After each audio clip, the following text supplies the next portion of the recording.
Bruchim Abayim, Toda Rabba. Ce matin, Chodesh Tov U'Mevorach. Chodesh Tov U'Mevorach, que Dieu nous envoie un mois de santé, de prospérité, de Zivug Hagoun, de tout ce qu'on a besoin de Mazal dans la vie, qu'Akadosh Baruch Hu nous envoie de Refoua Shelema, Bezrat Hashem. Je demande à tout le monde, mettez les noms des malades, s'il vous plaît, qu'on va prier pour eux aujourd'hui, le jour de Rosh Chodesh, qui est un moment extraordinaire. Amen, Kenny Ratson. Oui, parce que j'attends. Il paraît que c'est férié en France. Hein? Je sais même pas, nous, si on n'est pas au mois de juillet, mois d'août, alors on me dit férié en France, ok, c'est férié en France. Donc peut-être que les gens auront plus le temps d'écouter un peu le cours ce matin, puisque c'est férié aujourd'hui. Demain aussi c'est férié, il paraît. Bah, ils travaillent pas là-bas, ils font rien. Ils font rien, après ils se disent comment ça se fait que ça va pas en France. Et bon, Baruch Hashem, c'est férié, il paraît. Bah nous on est en férié tout le temps, toute l'année. Je veux dire, je vois pas la différence. Alors, ce matin, Shmuel, ce matin je voudrais, vous allez voir, on va développer psychologiquement une mitzvah de la Torah qui a été donnée dans la paracha de cette semaine. Olivier, il n'est pas là, hein? Il n'est pas là. On a Baruch Hashem Jérémie Agou qui est venu nous rendre visite, un de mes anciens élèves, qui est venu nous rendre, voilà, c'est comme mon fils. Il est venu nous rendre, Shmuel, Baruch Abba, qu'est-ce que je l'aime, ce Shmuel Torza qui est là, qu'est-ce que je l'aime, Baruch Abba. Regardez ce que je vais dire ce matin. Écoutez-moi bien, ouvrez vos oreilles, parce que ce que je vais dire c'est très important. Il y a les noms des malades, Richard. Il est parti. Bon, c'est pas grave, on englobe tous les malades. Dans la paracha de cette semaine, il y a une mitzvah positive. Ah, pardon. Zora Solika Bat Sultana. Richard, tu veux nous dire les noms des malades ou c'est pas la peine? Allez, vas-y. Odette Cohen Bat Mesodi. Monique Esther Bat Odette. Josim Bat Oreida. Joël Tela Bat Odette. Liz Noémie Bat Julie Frecha. Sandy Chaya Bat Monique Esther. Pardon, j'ai pas entendu. Louisa Bat Simcha. Yora Bat Aziza. Nava Bat Rachel. Et la Mazal Bat Sultana. Papa. Albert Avram Ben Shlomo. Jusqu'à 120 ans. Dans la joie. Dans la joie, je rajoute longue vie pour ma maman qui est chez moi à la maison. Elle est chez moi, qu'est-ce que je kiffe. Ma maman, je la vois, ma maman, elle a élevé 11 enfants. Je suis l'aîné de 11 enfants. Elle a élevé une famille. Elle s'est consacrée, elle a consacré sa vie à élever cette famille. Aujourd'hui, Baruch Hashem, elle a plus de, on peut dire allègrement, plus d'une centaine de petits-enfants. Et elle a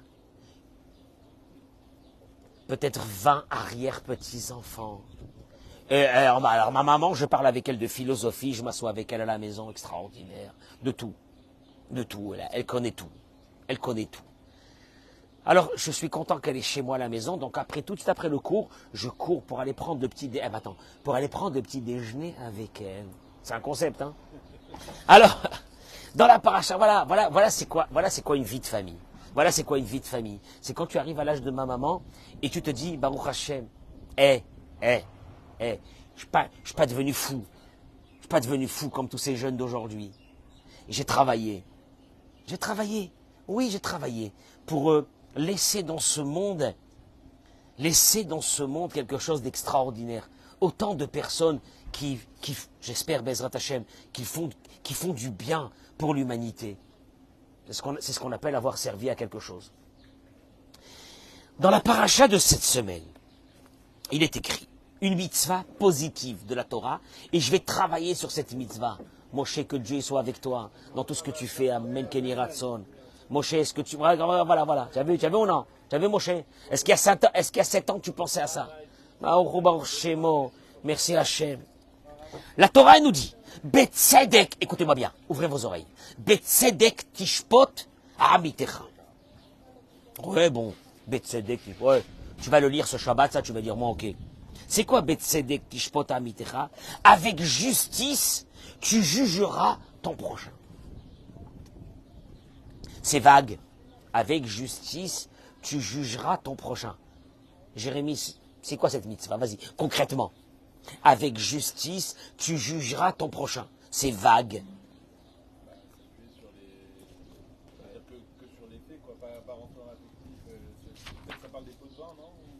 Non, tu vois qu'elle est quand même vague, la mitzvah. C'est quoi avec justice? Tu jugeras ton prochain. C'est une mitzvah positive tous les jours de la Torah. Ah, tu entends la mitzvah de mettre les tefillin tous les matins. Oh là là, c'est une grande mitzvah de mettre les tefillin tous les matins. Mais si je te dis qu'il y a une mitzvah dans la Torah qui s'appelle avec justice, tu jugeras ton prochain. La Gemara dans Masechet Shvuot te ramène. Hevedan et travercha les kaf zechut. C'est la mitzvah. Ah, elle est dure, c'est la maman.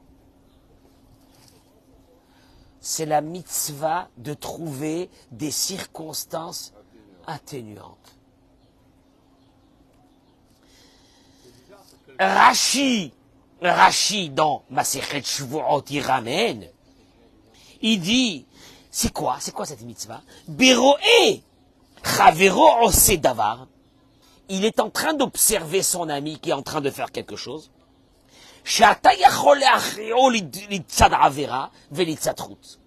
Que tu peux analyser ce qu'il est en train de faire, qu'il est en train de faire une bêtise, comme tu peux analyser qu'il est en train de faire quelque chose de bien. La Torah te dit, trouve des circonstances atténuantes.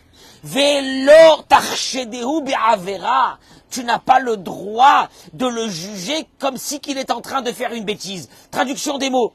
Il y a quelqu'un qui se conduit d'une façon que tu trouves bizarre, qui te plaît pas. Eh ben, ça me plaît pas, ça me plaît pas. Eh ben ouais, tu vois bien ce qu'il est en train de faire. Essaye d'avoir une largesse d'esprit pour ne pas le juger négativement. Et essaye, tu sais quoi? Je vais te dire comment ça marche ça. Écoutez-moi bien. L'Éritim, il dit le Rav Dov Yafé Shlita, un des grands rabbinim de ce siècle.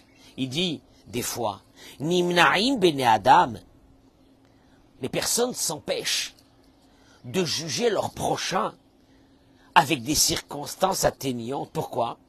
Mais achar, chez Marchevet, azrut nirit lahem bilti gionit. Parce que des fois, de trouver des circonstances atténuantes, on a l'impression que c'est pas logique de trouver des circonstances. T'as vu ce qu'il vient de dire? T'as vu comment il a réagi? T'as vu comment elle a réagi? Ne me dis pas que je vais trouver des circonstances atténuantes sur cette réaction. Et des fois, la recherche d'une circonstance atténuante, il dit le Rav Dov Yafé, elle est presque illogique. Parce que toi, tu peux me dire, monsieur le rabbin, je veux bien trouver des circonstances atténuantes quand c'est logique. Mais quand c'est pas logique, ne va pas chercher une circonstance. Oui ou non? Regardez ce qu'il dit. Achaemeti, en vérité, la vérité elle est. La vérité elle est. Que l'empêchement de trouver des circonstances atténuantes vers quelqu'un ne vient pas de la logique, souvent. Et la miroa lève, mais d'un mauvais cœur. Je t'explique. Si tu as un bon cœur, si tu as une volonté, Eric, tu vas trouver sur chaque personne une circonstance atténuante parce que tu ne connais pas sa vie, parce que tu ne connais pas ses antécédents, parce que tu ne connais pas ses parents, parce que tu ne connais pas l'enfance de cet homme que tu vois aujourd'hui, qui réagit de cette façon. Tu dis, mais t'as vu la réaction qu'il a eue? Allô? Si tu n'importe quoi, tu veux que je trouve une circonstance atténuante? Et il te dit le Rav Dov Yafé. Le fait de ne pas rechercher une circonstance atténuante, Samuel, ça vient d'une chose, un mauvais cœur. Et il explique. Et il dit, ça veut dire quoi? Il dit, regardez. Un homme, chez Mechapetz Refet Yakar chez Avadlo. Tu rentres chez toi à la maison, tu cherches un objet précieux, tu ne le trouves pas. Admettons, tu rentres à la maison, il y a une montre qui vaut beaucoup d'argent, que tu n'as pas mis, ça fait longtemps. Tu la cherches. Tu la trouves pas. Tu me suis... Regarde la psychologie de la chose. Trila, il dit le Rav Dov Yafé. La recherche, comment elle commence? Tu vas chercher d'abord dans les endroits logiques où l'objet se trouve. Après, quand tu ne le trouves pas dans les endroits où l'objet, logiquement, il doit se trouver là-bas, qu'est-ce que tu fais? Tu commences à chercher même dans des endroits qui ne sont pas logiques. Oui ou non? 2 minutes. Tu demandes à ta femme, non, si tu demandes à ta femme elle te dira, t'as qu'à garder tes... Bishlav miuchar yoter. Tu ne trouves pas dans les endroits qui sont même illogiques.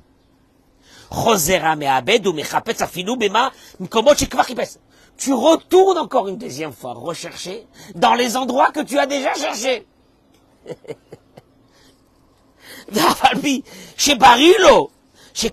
Bien que pour lui c'est clair qu'il a déjà cherché dans ces endroits, ou mitzada higayon, et d'après la logique, en lo sikui savir limtso, il n'a aucune chance de... Pourquoi tu recherches dans les mêmes endroits? Tu as déjà cherché là-bas. Apparemment, tu ne vas pas trouver. Mais tu retournes chercher dans les endroits que tu as déjà cherché. Mikol makom. Mais, mitor tchukato limtso et aveda, ou nitla, partagez ce cours, je vous en supplie. Regardez, vous allez voir où je vais y aller.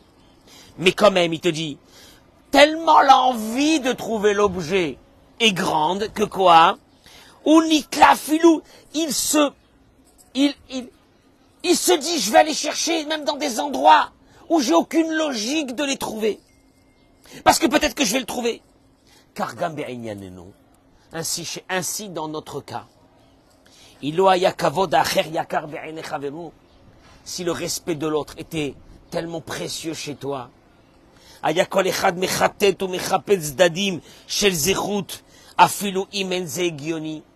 tu serais parti chercher même dans des endroits où il n'y a plus de logique. Parce que toi, tu dis, quand est-ce que je peux trouver une circonstance atténuante à quelqu'un? Parce que c'est une tête à claque, ce mec. Ou cette femme. Je vais chercher quand il y a de la logique. Mais quand il n'y a pas de la logique, qu'est-ce que je fais? Je ne cherche pas. Et il te dit, le Rav Dov Yafé, tu vois bien quand tu as perdu ta montre, qu'est-ce que tu as fait? Tu as cherché dans des endroits logiques. Après, tu as cherché dans des endroits illogiques. Après, tu es retourné dans les endroits logiques. Que c'est devenu maintenant illogique, puisque la première fois que tu as cherché, au halo, tu n'as rien trouvé. Donc ça devient illogique. Et pourtant tu continues à chercher. Parce que l'envie de trouver l'objet est tellement grande, que quoi? Que tu cherches et tu recherches et tu recherches. Et tu retournes dans ces mêmes endroits. Et à un moment donné, il y a quelqu'un qui va te dire, mais ça suffit de chercher dans ces endroits, t'as déjà cherché là-bas. Mais je m'en fiche de la logique. J'ai tellement besoin de trouver que je cherche encore 10 fois s'il le faut dans le même endroit. On appelle ça de l'illogique. Parce que t'as une volonté de trouver l'objet. De la même façon, quand tu vois quelqu'un devant toi qui te saoule, qui te prend ta tête, que tu te dis, celui-là, là, j'en peux plus de lui, j'ai plus envie de le regarder. Si tu avais, dit Rav Dov Yafé, un peu de bonté de cœur, tu cherches et tu cherches et tu cherches pour trouver des circonstances atténuantes sur cette personne. Dougma, il dit, vous voulez savoir que c'est vrai ça? La Gemara dans Masechet Shabbat, Daf Kuf Kaf Zayin, à Amoud Bet, elle ramène une histoire. Tanoura Banan. La Gemara, elle commence comme ça. Hadan Chavero les Kavzechut, Dani Moto les Kavzechut. Celui qui cherche des circonstances atténuantes vers l'autre, pour avoir un best regard, pour avoir un regard bien vers lui. Tu sais, un regard bien vers lui. Je l'aime pas. Je l'aime pas, t'as vu comment il est. Et d'un seul coup, tu dis, j'ai envie d'avoir un bon regard vers lui, dans le ciel. À ce moment-là, on se met à avoir un bon regard sur toi. C'est-à-dire, tu vas avoir un contact avec Dieu qui est cool. Tu sais, le contact de celui que, quand tu regardes quelqu'un avec tellement de magnanimisme, avec tellement de largesse d'esprit, et tu l'aimes, sans condition, et tu t'en fiches comment il parle et comment il dit, parce que c'est ton fils. Et il est là, il est grand de taille. Il sort de sa chambre, il est 10 heures du matin, t'as envie de lui mettre une claque, parce qu'il n'est pas parti à l'école. Et tu dis, bon ben, c'est mon fils, et je l'aime, il dit des bêtises, mais je l'aime, etc. Et tu trouves des circonstances, ouais, sûrement il n'est pas bien ce matin, et tu trouves des circonstances dans le ciel. On se met à trouver des circonstances atténuantes sur toi, ce sont les mots du Talmud. Et la Gemara te dit, je vais te prouver ça. Quoi? Maaseh be'adam echad. Un homme qui est descendu dans le Galil pour travailler pendant plusieurs mois. Et à la fin de son travail, il va voir son patron et il lui dit, s'il te plaît, paye-moi, parce que je vais retourner chez moi à la maison. Regarde. Et c'était la veille de Kippour. Et il lui a dit, voilà, je vais rentrer pour les fêtes chez moi, paye-moi. Alors il lui a dit, j'ai pas d'argent. Alors il lui a dit, regardez, le Talmud, il raconte pas des histoires pour les enfants. Il lui a dit, alors donne-moi des fruits. Il lui a dit, j'en ai pas. Des fruits, du blé, j'en ai pas. Il lui a dit, alors donne-moi un bout de terre. Et son patron, c'est un blindé. Il lui a dit, j'ai pas. Donne-moi des animaux, un cheval. À l'époque, c'était comme une voiture. Il lui a dit, j'ai pas. Il lui a dit, alors donne-moi des couvertures. Il lui a dit, j'ai pas. Il a pris sa valise et il est parti. Moi, la vérité, je ne serais pas parti, j'attrape le type, je le fracasse. J'ai travaillé pour toi, ça fait des mois. Sauf que, après la fête, le patron débarque chez son employé au Galil. Salut! Et il arrive avec tout ce qu'il lui doit. Et des fruits, et des sucreries, et tout ce qu'il a besoin. Il lui paye tout, Rubichon. Et là, le patron, il dit à l'ouvrier, je t'en supplie, tu es parti comme ça sans me faire d'histoire. Qu'est-ce que tu avais dans la tête à ce moment-là quand je te disais ça, j'ai pas, et ça, j'ai pas, et ça, j'ai pas, et ça, j'ai pas, c'est pas. Eh oh! Tu ne t'as pas! Mais dis-moi, ça va, tu te moques de moi! Il est parti comme ça. Hein. Il lui a répondu. Il lui a dit comme ça. Quand tu m'as dit que tu n'as plus d'espèces, j'ai pensé que peut-être tu as trouvé une bonne affaire et que tu as investi tout en espèces, donc tu n'as plus d'argent. Et quand je t'ai dit, j'ai plus d'animaux, qu'est-ce que tu as pensé? Il lui a dit, j'ai pensé que peut-être tous tes animaux, tes chevaux, etc., tu les as loués à quelqu'un d'autre. Donc ils ne sont pas là. Et quand je t'ai dit que j'ai pas de terre, qu'est-ce que tu as pensé? Il lui a dit, j'ai pensé que peut-être tu les as loués à d'autres personnes, des terres qu'on loue à des personnes. Et quand je t'ai dit que j'ai pas de fruits, qu'est-ce que tu as pensé? Il lui a dit, j'ai pensé que comme tu n'avais pas encore prélevé la dîme, à l'époque il fallait prélever, et même maintenant en Israël, il faut prélever les maasrot, comme tu n'avais pas prélevé la dîme, tu ne pouvais pas me donner des fruits. Et quand tu m'as demandé des couvertures, des oreillers, je sais pas quoi, des habits, qu'est-ce que... Il lui a dit, j'ai pensé que peut-être que tu avais donné tout ton patrimoine à Dieu. À l'époque, il y avait des gens qui donnaient au temple, au Beth Amikdash. Il lui a dit, je te jure que c'est ce qui s'est passé. C'est que je me suis énervé contre mon fils, et je l'ai déshérité, et j'ai tout donné à Dieu. Et puis, heureusement qu'à un moment donné, je me suis calmé avec mon fils, et je suis parti chez les rabbins, et ils m'ont libéré de ce vœu que j'avais fait. Et maintenant que j'ai récupéré toutes mes affaires, je suis venu, je t'ai donné. Non, sauf que dans les Sheiltot, qui sont des Géonim, il est ramené que cet employé, c'était Rabbi Akiva. Et que le patron, c'était Rabbi Elazar ben Horkanos. Bon, il lui a dit, ce Rabbi Elazar ben Horkanos, à Rabbi Akiva. Rabbi Akiva, d'après le natif de Vologine, Rabbi Akiva à cette époque, était encore un ignorant.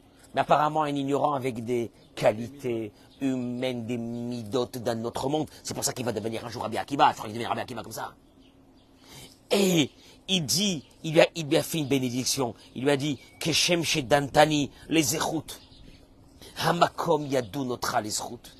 Comme tu as trouvé, tu m'as jugé avec des circonstances atténuantes dans le ciel. On trouvera toujours des circonstances atténuantes sur ce que tu fais.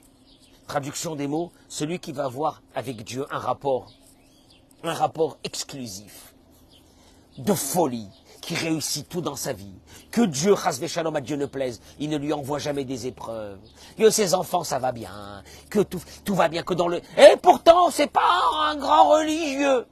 Oh ben, il n'est pas grand religieux. Bah ouais, mais bon, dans le ciel, on ne peut pas faire autrement. On est obligé de quoi? De se conduire avec lui, on lui trouve des circonstances atténuantes. Pourquoi il n'est pas trop religieux? Pourquoi il ne fait pas trop la Torah et les mitzvot? Tu sais pourquoi? Parce que lui, c'est ce qu'il fait avec les autres personnes. Il a cette largesse d'esprit de comprendre quoi, Samuel? Qu'on est différent. Tu sais quand est-ce qu'il n'y a pas de largesse d'esprit? C'est quand tu ne comprends pas que l'autre, il est différent de toi. Et donc tu vas exiger de l'autre. Même toi! Je comprends pas! Mais je comprends pas!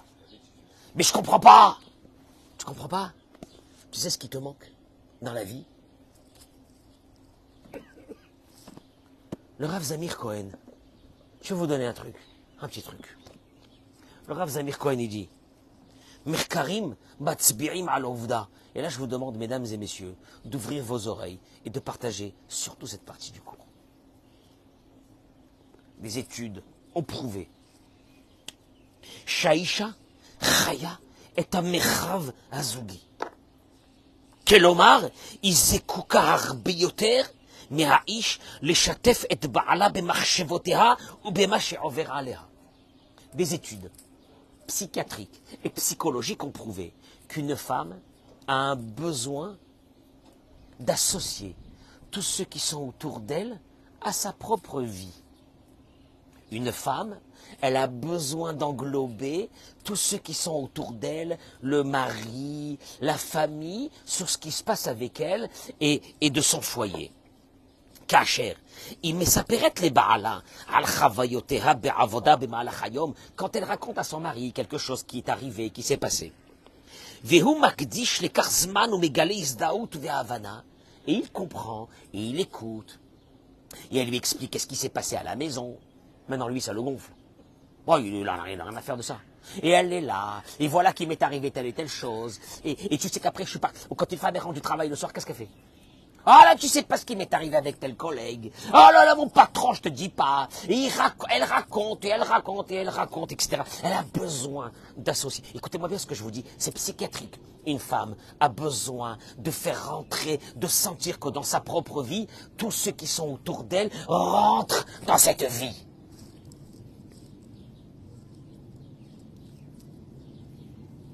Nekeva, il dit le Rav, mais Prinat Igoul. Vous savez que la femme, dans la psychologie, elle est apparentée à quoi? Un cercle. Un rond. Que quoi? המאגדת בתוכה את מטבעה היא זקוקה לשותפות, לתחושה שאיננה לבד. יש איתי מישהו. Elle a besoin d'avoir ce sentiment qu'elle n'est pas seule. Elle a besoin de faire entrer tous dans ce cercle-là. Elle a besoin que son mari, elle le sente qu'il est avec elle dans sa vie. Elle va te raconter des millions de trucs. Gever mitivro uchetz. Un homme, c'est quoi? Ceux qui ont lu un peu la psychologie d'un couple. Un homme, c'est quoi? C'est la flèche. Et la femme, c'est quoi? C'est le cercle. Vous avez vu le cercle et la flèche? Hein? Oui, le cercle et la flèche. L'homme, c'est la flèche. Qu'est-ce que ça veut dire la flèche? Il te dit, lui, son espace personnel, il a vie seul. Ah, il a besoin de personne. Il a besoin de parler avec son épouse que pour faire passer des informations. Pas, écoute-moi bien, sa femme, elle commence. Et donc, j'avais du linge. Et voilà que la machine, j'ai pas réussi à la mettre en marche. Par exemple, admettons, un truc bateau. Et là, lui, dans sa tête, qu'est-ce qui se passe à ce moment-là? Elle a besoin d'un technicien. C'est tout. Donc, tout de suite, il dit, j'ai le numéro de téléphone d'un technicien qui va venir arranger. Lui, pour lui, c'est ça. Il entend une information, il solutionne le problème. Mais il ne vit pas la chose. Et il te dit, le vrai problème d'un couple aujourd'hui, c'est le suivant. Un homme n'a pas besoin de vivre en couple. Un homme, il a besoin d'une maison. Un homme, mais il n'a pas besoin, d'être associé avec d'autres. Lui, quand il rentre le soir, il raconte pas à sa femme, en long et en large, sa journée de travail. Une femme, elle va sortir. Alors, elle va revenir à la maison. Elle va raconter à son mari. Alors, j'étais là-bas. Après, j'étais là-bas. Après, je me suis pris la tête avec une caissière. Après, je suis rentré dans tel magasin. Après, et le mari dit, Le mari, pendant ce temps, le cerveau du mari, qu'est-ce qu'il fait? Il cherche est-ce qu'il y a un problème à solutionner. L'histoire de la femme ne l'intéresse même pas. Il cherche est-ce qu'il y a un problème à solutionner. L'homme est différent de la femme. La femme, sa maison, c'est son monde. La communication avec les autres doit être vitale chez elle. Un homme, il regarde un truc, tout de suite il y a un problème. Il cherche la solution du problème. Comment je peux l'arranger, puis c'est tout.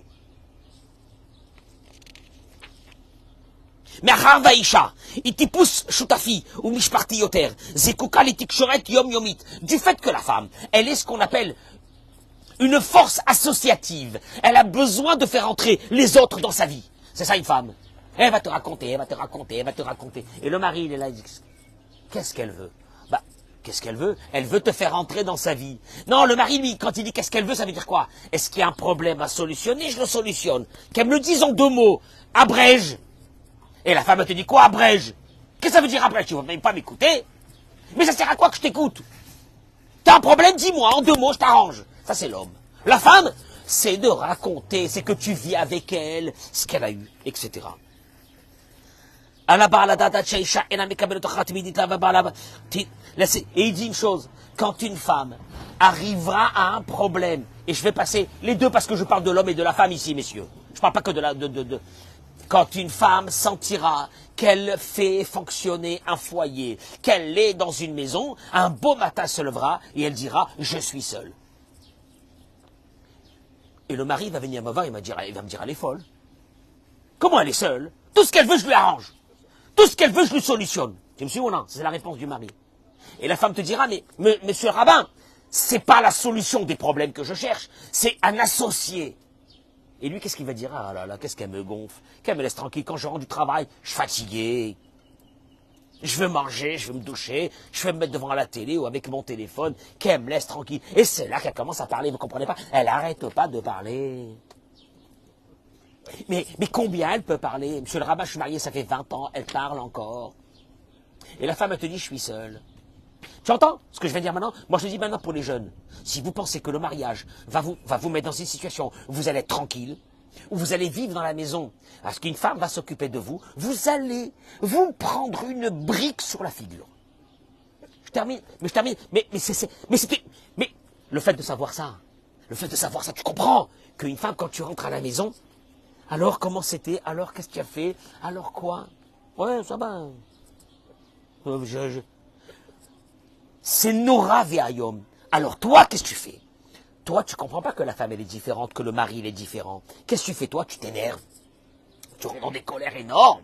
Mais qu'est-ce que c'est ça avec qui je suis marié? Mais qu'est-ce qui se passe? Etc. Je termine par une chose. Il dit le Rav que Zéa Makor, les Metachim Arabim, ça fait partie des grands problèmes d'un homme et d'une femme qui amènent les plus grandes guerres dans la maison. Parce que les deux sont des gens très bien. Elle,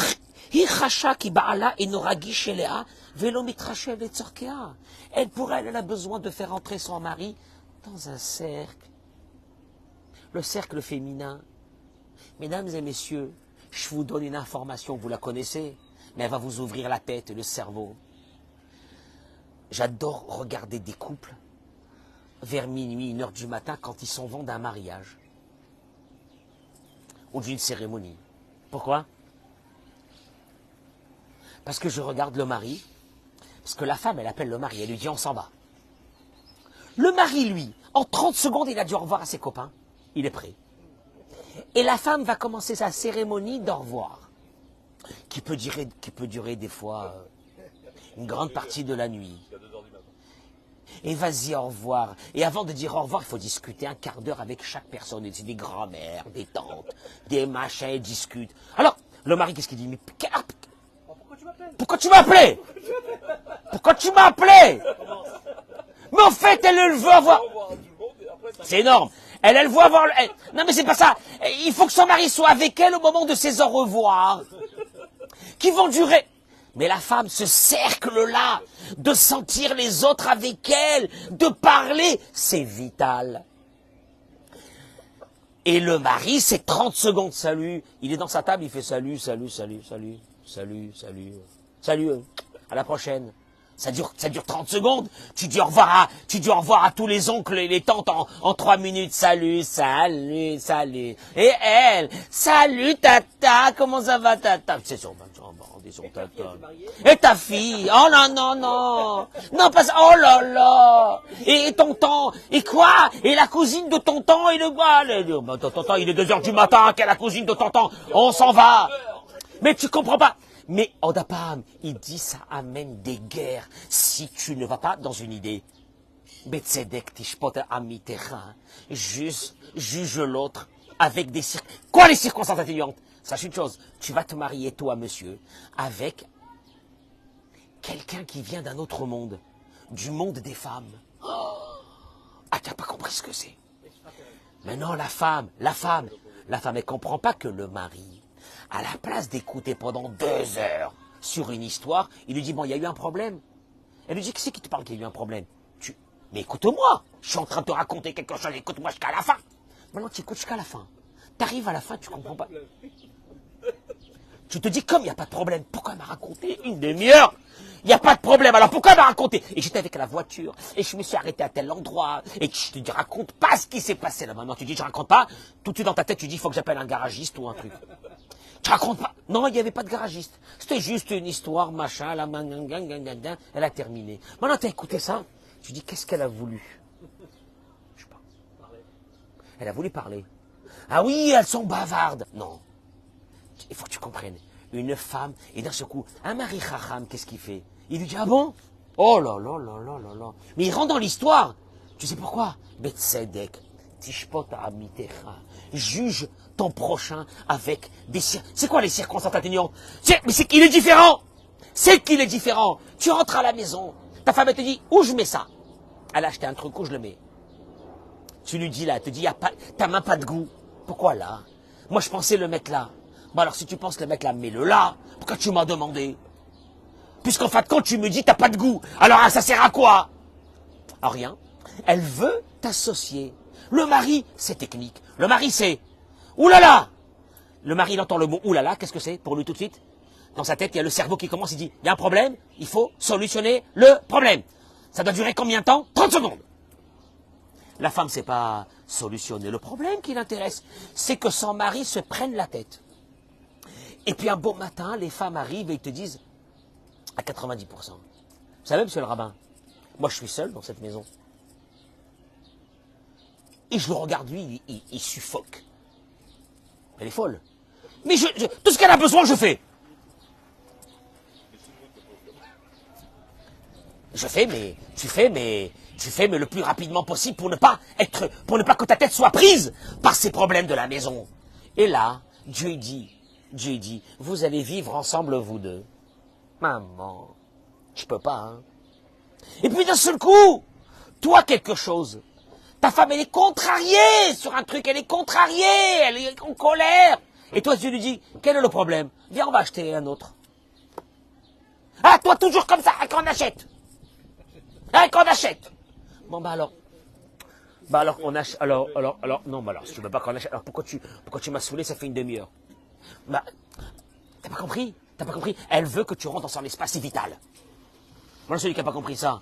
Un beau matin, il se lève, il dit, mais je me suis marié avec l'empereur des saouleurs. Elle me saoule du matin jusqu'au soir, elle me raconte, elle me ci, elle me là, elle me prend la tête. Maïesh.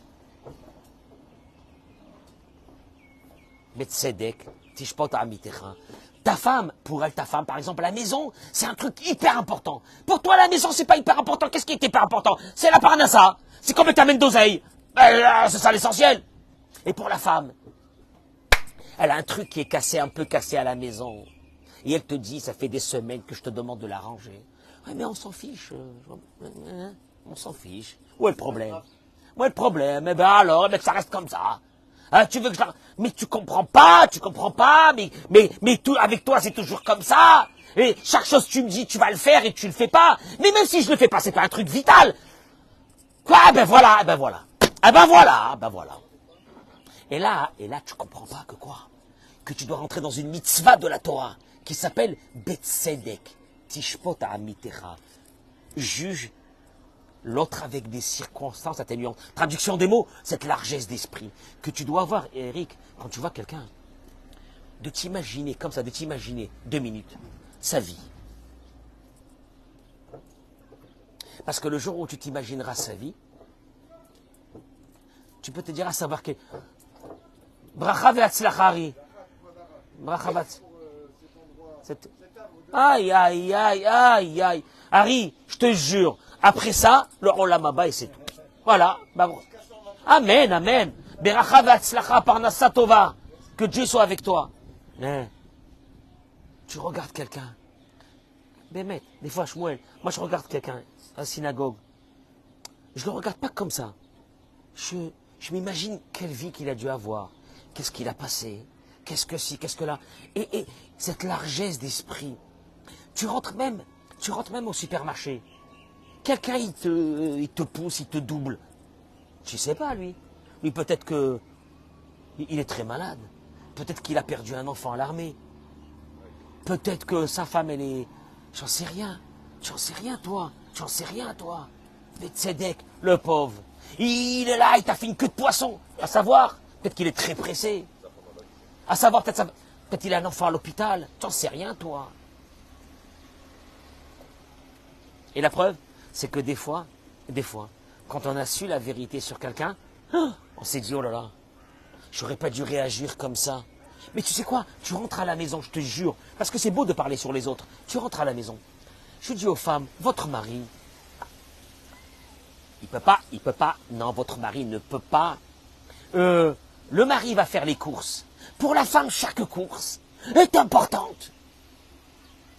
Le mari ne trouve pas cet article, il prend notre article. Pourquoi tu m'as amené celui-là? C'est pas cette marque, c'est une autre. Je comprends pas. Mais c'est les mêmes, Non, mais tu comprends pas. Un homme, son cerveau est fait, c'est psychiatrique, son cerveau est fait pour solutionner les problèmes rapidement. Terminé.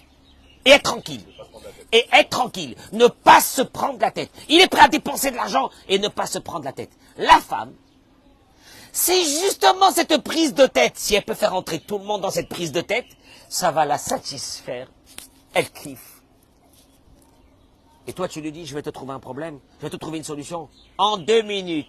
Ça l'énerve quand tu lui dis, en 2 minutes, je te trouve une solution. C'est parce qu'elle cherche. Elle cherche d'abord que tu t'intéresses au problème. Mais toi, déjà, tu es déjà la solution. Comme tu es déjà la solution, le problème, il n'existe plus. Mais elle veut d'abord que tu rentres dans le problème. Alors, tu sais pas ce qui s'est passé avec ton fils. Parce que d'ailleurs, quand ça va pas avec un enfant à la maison, c'est ton fils. C'est plus mon fils. C'est ton fils. C'est un problème, c'est normal. Tu sais pas ce qui s'est passé. Il l'a renvoyé de l'école. Bon, ça va, je vais lui parler. Je vais lui parler pas. Qu'est-ce que tu vas lui parler? Va à l'école. Va voir. Va ci, va là. Viens, écoute d'abord. Etc. Mais toute la vie, c'est comme ça. Toute la vie, c'est comme ça. Vous avez entendu des femmes parler? 2 heures. Vous avez entendu? Hein? Un homme, il dit, je comprends. Et ça parle, et ça développe, et ça discute. Un homme, s'il se met à côté de femmes comme ça, il s'endort. Parce que l'homme, l'homme, il se réveille quand il y a un problème, et il faut le solutionner. C'est ça son cerveau. Problème, solution. Problème, solution. Et femme, c'est d'abord vivre le problème, avec tout le monde. Puis accessoirement, si tu trouves une solution, c'est bien. Mais c'est pas ça l'essentiel. C'est ce que tu es avec elle. Donc l'homme doit savoir ça. Et la femme aussi, elle doit savoir qu'elle est mariée avec un nous, je vous le dis en 2 mots, je termine avec ça. On est des handicapés du couple, nous. Nous, c'est pas pour nous. Nous, ce qu'on voudrait, c'est trouver une table, manger, dormir, avoir des enfants, et on est bien. Nous, on n'a rien besoin. Et la femme, elle veut que non. Mais je suis fatigué. Tu vas encore parler pendant 2 heures sur un truc. Et ça repart. Et ça rediscute. Mais ça récède. C'est ce recette que tu fais avec cette femme. Tu comprends ça? Partagez-moi ce cours. On